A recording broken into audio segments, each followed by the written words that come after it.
What's going on, everybody? Welcome back to the channel. If you're new to the channel, my name is Mo. This is my channel, Mo Nation. So as you can see, we're going to be doing a reaction video. This is my first time doing a video like this, and why not?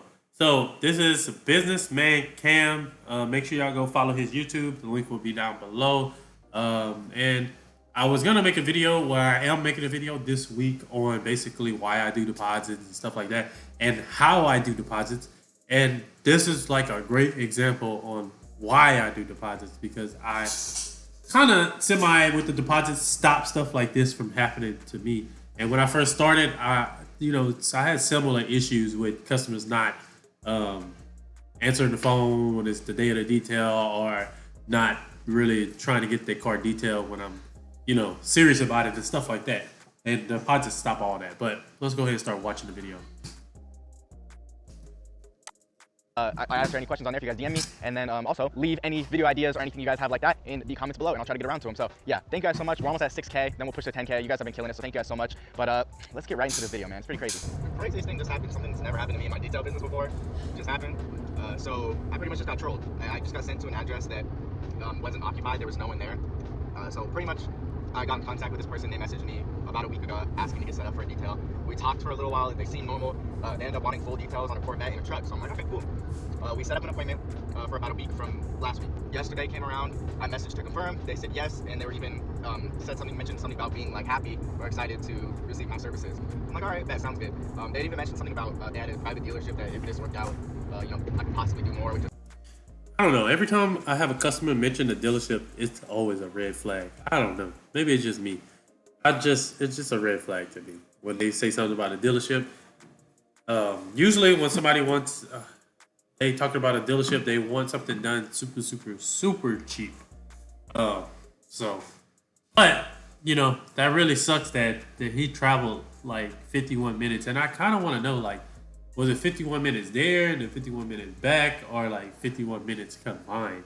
But either way it goes, that really sucks. It's something that I would feel like most people usually tell me after I do the job, but I don't know. Maybe they were just saying it. So yeah, it comes to the day today. I was supposed to do their vehicle at 8 a.m. and one thing, a lot of customers will tell you stuff like that. Like, I noticed they'll say stuff like that, or they'll say, if you do a good job, I'm gonna give you a little extra, or whatever. They'll just say extra stuff like that because they feel like it's gonna motivate you to do more than what they paying for or whatever. So I don't know. I notice customers do that. They never, like, they'll be, oh, I'm gonna give you a good tip and they give me $5. I text them letting them know that I'm about to head out. First thing that kind of was weird is my message didn't get delivered. So I'm like, okay, maybe I have bad connection, maybe I have bad connection. I'm still gonna go. Still go, get water from my water tank, text them again, letting them know that I'm about to head there. It doesn't get delivered. I'm like, all right. Get to the spot. It's an empty house, it looks like, with a for sale sign in front of it. Immediately, I'm like, damn, dude, I just got trolled. So yeah, dude, I stood there for like 10 minutes, called the person, and went straight to voicemail. I realized I got blocked probably. So I don't know if it was someone off of YouTube or someone like that knew me locally and trying to troll or something. I don't know what it was, but that sucks. It was supposed to be like a $550 to $600 day.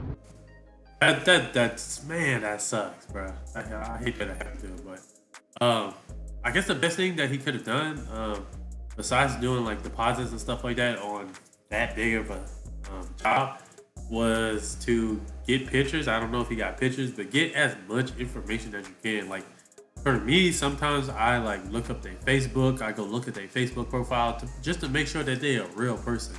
I get pictures and all that stuff like that to make sure the car actually exists. There's just so much that you could probably do to kind of weave out people like that.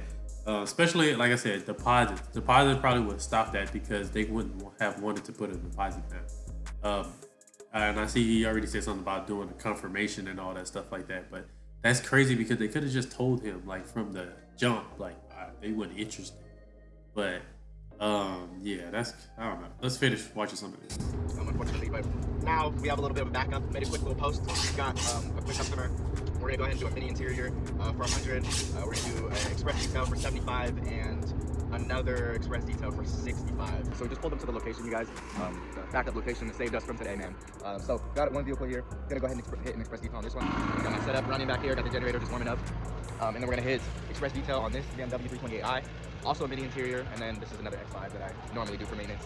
I started this car brand new when they first got it. Gonna go ahead and start with the interiors first. All right, so we're gonna kind of just skip through this part right here and get to the end.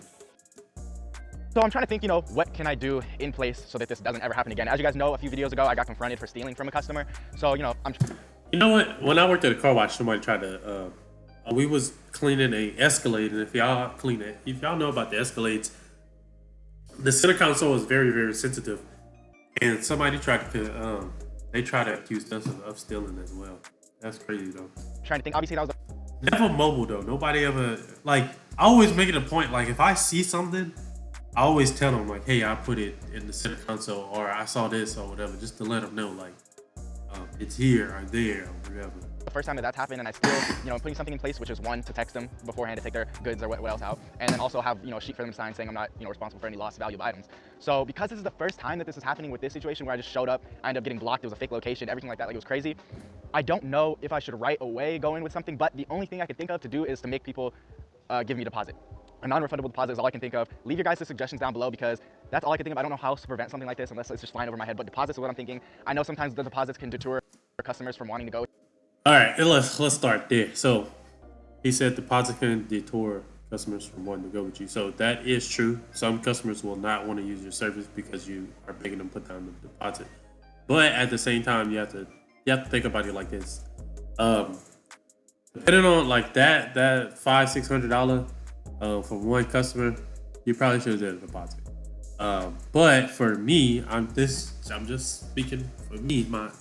I'm doing a deposit with every single service. Every single service. It doesn't matter if it's $75 all the way to $200, $300, $400, $500. It is. I make people put a deposit down. Now, the best thing, it could be a little intimidating because you may feel like people not messing with it, but you gotta find your customers that don't care about stuff like that. So, for instance, if you do a really, really great job and you can show, basically, like somebody told me today, was your website, your Facebook, all your stuff to show all your work is basically your resume. And if your resume is really, really great, a deposit won't even be an issue at all. I'm telling you. I do a deposit. I've been doing it for over a year now, and I do a deposit on, like I said, if the detail is $75 all the way to $250 to $300. So the best thing I can say is, like, if you're gonna do a deposit, maybe do something that is not like a crazy number. So like for me, I just do $20 deposits. So it don't matter if it's $75 or if it's $150. It's a $20 deposit.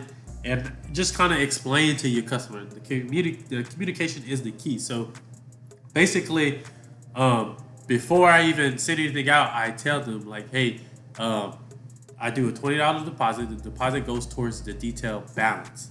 And deposit has to be paid in 24 hours. And I also make it, when they send me a message through Facebook, the first thing it says is, it tells them, okay, my services and the website, and then it tells them we do require a deposit. The first thing you do when you click on my website is it says appointments only, we do require a deposit. And that's just basically how I do it. Just be very upfront with them. And if it's not like Pokemon, you don't got to catch every single customer. So pick and choose which customers you want. You don't want every single customer. If a customer's being too difficult, I'm not going to service them. I'm just to that point to where I rather, all money is not good money.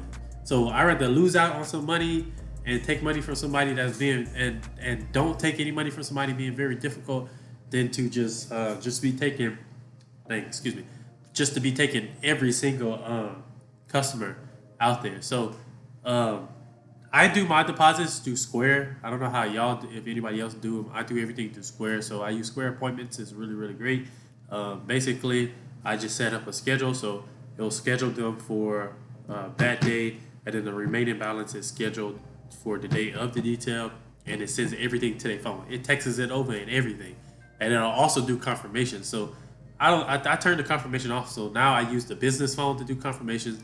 I have a reminder set for all that stuff too. So I could get into more detail. That'll probably be in a different video, but I think that'll be the best thing for this guy to do because it could be a little scary. Oh, our light turned off.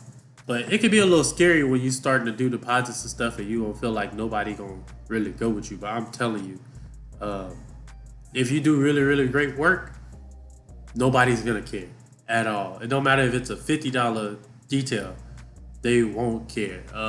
Now, what I would say is like returning customers, I don't require them to do a deposit. So after I've done that car at least 2 or 3 times, I stop asking for a deposit. And normally they respect my time, I respect their time, and if they have to cancel, they normally let me know ahead of time instead of them canceling the day of. And the reason why I started doing deposit is because I had that issue of people canceling the day of or whatever. And then also, people get, if you send a deposit out and it shows like the total balance, that's another thing. People can see what the total balance is, and so that way when you do get there, they can't act all blindsided as if, oh, I didn't know it was going to be $300. Yeah, you knew it was going to be $300 because you paid that $25 deposit, and it showed you on there what your remaining balance was. So with you because they think whatever they think you're trying to get away with their money. I don't know, but so we'll see. I may or may not implement deposits, but this was definitely something that I don't want to happen again. So that might end up having to be a thing in the future. Alrighty, so that is it for this video, you guys. If you guys stuck all the way through, so that's pretty much it. But I would say don't be scared to do deposits, bro. It's really not that bad. And everybody's gonna say, oh, you only should do it on $200-$300 detail. But being that you're mobile, it's gonna be a little different than everybody else. For me, because I'm mobile, I do deposits on every single thing because I'm not gonna drive out somewhere. I'm not gonna take nobody's word for anything. A lot of times, people word don't mean nothing at all. So if I had a shop, then I probably wouldn't do deposits. For the people who wanted to bring and schedule their car to bring it to the shop, I wouldn't do deposits because it's a shop. People can drive up or whatever. But with being mobile, you gotta book appointments, or unless you have a spot to where you could just set up and do a couple of details and stuff from there. But for me, mobile is deposits. I always say do deposits. Like, don't be ashamed. When I go get my hair redreaded, I have to put a deposit down. Every single time I go get it redreaded, I put a deposit down. Whenever I go to my barber to fade the sides right here, it looks a mess right now, but whenever I go get a haircut, I pay the whole balance. I have to pay the whole balance before she even accept the appointment. So, and I have no issue with that. Why? Because they do great work. It doesn't matter to me. But not everybody think that way. So just, I would say, think about what type of customers you want, and you find those customers. I've been killing it with. So, but yeah, y'all. So that's just my opinion on things and with deposits and all that good stuff and what happened to him. It sucks that happened to him, and I mean, there's some things you could do to kind of make sure you don't do that. Make sure you get as much information as you can from that. And I'm not talking to necessarily this guy. I'm talking to everybody that's watching me. Get as much information you can about the customer that you're going to service, as much as you can. If you gotta look them up on Facebook, type it in on Google. Be safe, because even if you're a mobile detailer, you traveling around with all this stuff that's in your, like me, in a van. There's always somebody out there that's trying to catch a lick. There's somebody who watches my YouTube that probably maybe trying to get me or something. That's stuff that I think about on a daily basis. Like, I don't even go to the bank. I go to the bank in a whole different vehicle just because of that. But make sure y'all be safe out there. Thank you for watching. I hope you have a good day. Make sure you go subscribe to this guy's channel. Really great channel. The quality of his videos are really great. Way better than mine. So y'all looking for some more detailing content, like I said, follow this guy. But thank you for watching. I hope you have a good day, and I'll see y'all in the next one. Peace.